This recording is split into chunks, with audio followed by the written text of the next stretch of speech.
अपराध की जगत से सौरभ घोष का पुराना नाता है। ये पड़ोस में रहने वाली एक नाबालिगा के साथ लगातार सेक्स करते रहते थे, फोर्सफुली वो रेप करते थे। ये तमाम इन पे एलिगेशन लगे हैं।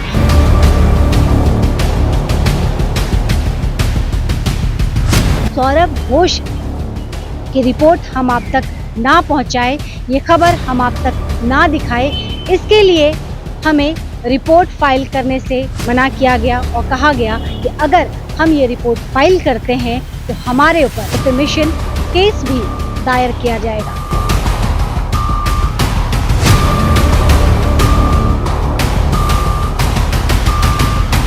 उस नाबालिगा को ट्यूशन से लाटागुरी लेके जाते थे और बार बार धमकी देते थे कि अगर उस नाबालिगा ने इनकी बात नहीं मानी तो ये उसके पिता को मार देंगे, ये उसके भाई को मार देंगे और तस्वीरें पब्लिक कर देंगे।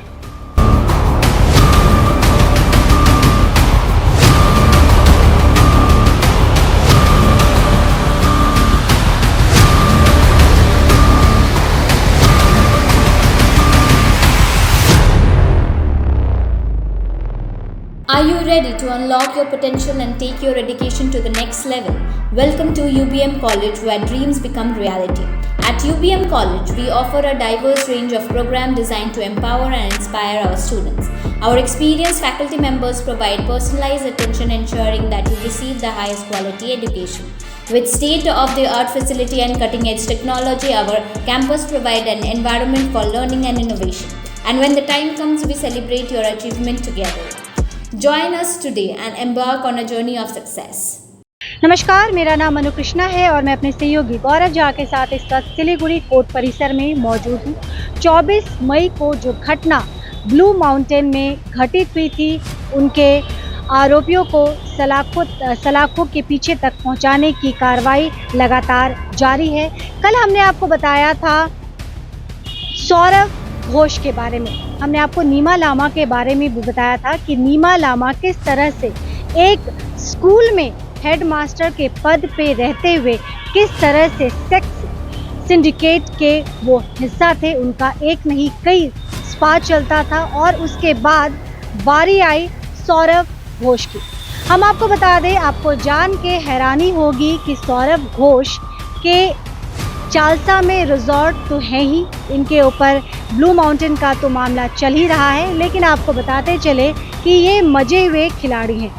इनका अपराध के जगत से बहुत पुराना नाता है और ये हम नहीं कह रहे हैं, इनके ऊपर जो एलिगेशन लगे हैं, जो इनके ऊपर चार्जेस लगे हैं और जो इनके ऊपर मामले चल रहे हैं, ये चीख चीख के कह रहे हैं कि इस तरह के मामले से उनका पुराना रिश्ता है। घटना 2020 की बताई जा रही है, जब सौरभ घोष पे ये आरोप लगा था कि इन्होंने एक नाबालिगा के साथ एक नहीं कई दफ़े रेप अटेम्प्ट किया था। आपको जानकर हैरानी होगी कि मसला इतना ज़्यादा बिगड़ गया था कि जिस इलाके में ये रह रहे थे वो इलाका छोड़ के इन्हें जाना पड़ा। इतना ज़्यादा वहाँ के लोगों का प्रेशर था इनके ऊपर।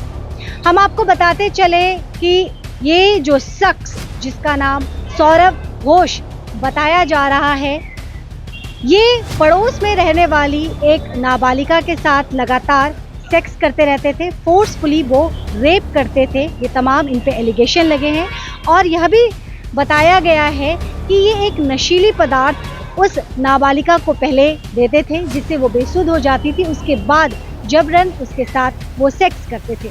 हम आपको यह भी बता दें कि उस बच्ची को ये बार बार उनके भाई और पिता को मारने की धमकी देते थे। जब रेप अटेम्प्ट किया था इस सौरभ घोष ने नाबालिगा के साथ, उस वक्त उसने उस नाबालिगा के आपत्तिजनक तस्वीरें भी ले ली थी, जिसको दिखा के वो बार बार उसके साथ फोर्सफुली फिजिकल होता था। जानकारी यह भी मिली थी, ये तमाम चीज़ें इस पे एलिगेशन लगे हैं और जिसके लिए 3 महीने जेल के पीछे, सलाखों के पीछे भी रह चुके हैं। जानकारी सौरभ घोष के बारे में यह भी मिली कि ये उस नाबालिगा को ट्यूशन से लाटागुरी लेके जाते थे और बार बार धमकी देते थे कि अगर उस नाबालिगा ने इनकी बात नहीं मानी तो ये उसके पिता को मार देंगे, ये उसके भाई को मार देंगे और तस्वीरें पब्लिक कर देंगे।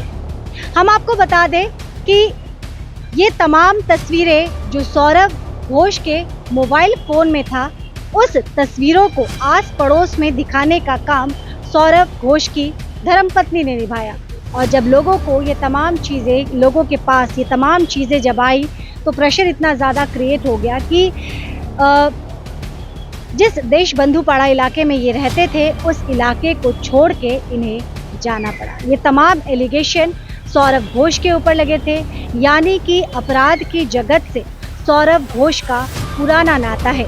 चालसा में इनका रिजॉर्ट है और ब्लू माउंटेन में जो सेक्स स्कैंडल चल रहा था, जिसमें कई लोग रंगे हाथ पकड़े गए थे, धरपकड़ जारी थी, ये तमाम चीज़ें तो हमने आपको दिखाई ही, लेकिन सौरभ घोष की ज़रा कुंडली हमने खंगालने की कोशिश की तो ये तमाम सच्चाई भड़बड़ा के ताश के पत्ते की तरह जैसे गिर जाते हैं वैसे खुल के ये सामने आ गए। हम आपको यह भी बता दें कि सौरभ घोष की रिपोर्ट हम आप तक ना पहुंचाए, ये खबर हम आप तक ना दिखाए, इसके लिए हमें रिपोर्ट फाइल करने से मना किया गया और कहा गया कि अगर हम ये रिपोर्ट फाइल करते हैं तो हमारे ऊपर यानी कि सिलीगुड़ी एक्सप्रेस के ऊपर डिफेमेशन केस भी दायर किया जाएगा, जिसकी हमने परवाह ना करते हुए सच्चाई तमाम आपके सामने रखी है। एक और बात जो बहुत ज़्यादा महत्वपूर्ण है और जो सभी को जानना चाहिए, ख़ास तौर पे प्रशासन को। मैं प्रशासन का जिक्र इसलिए कर रही हूँ क्योंकि ब्लू माउंटेन सेक्स रैकेट में बेचने वालों के तो नाम सामने आ गए। बेचने वालों को, जो लड़कियों को मुहैया कराते थे, जो सेक्स स्कैंडल चलाते थे, उनकी तमाम लोगों की लिस्ट तो बाहर आ गई। लेकिन प्रशासन को चाहिए कि ये लड़कियाँ किन लोगों तक पहुंचाए जाते थे, वो कौन है खरीदार जिन तक इन लड़कियों को पहुंचाने का काम ये तमाम लोग जिन पे पुलिस की कार्रवाई हो रही है उन लोगों वो लोग करते थे, तो उन लोगों का भी सामने आना चाहिए। क्योंकि अगर कोई खरीदार है तो कोई विक्रेता भी है, विक्रेता है तो खरीदार है, यानी कि ये वाइस वर्सा है। ये लड़कियां किनको सप्लाई की जाती थी, ये महिलाएं किन तक जाती थी, कौन है वो लोग, प्रशासन को उन लोगों तक भी पहुंचने की ज़रूरत है और उनका नाम भी सार्वजनिक करने की ज़रूरत है। तभी पुलिस के जो कार्रवाई चल रही है उसकी लोग खुल के प्रशंसा करेंगे और प्रशासन के ऊपर लोगों का विश्वास और ज़्यादा दृढ़ होगा, बढ़ेगा।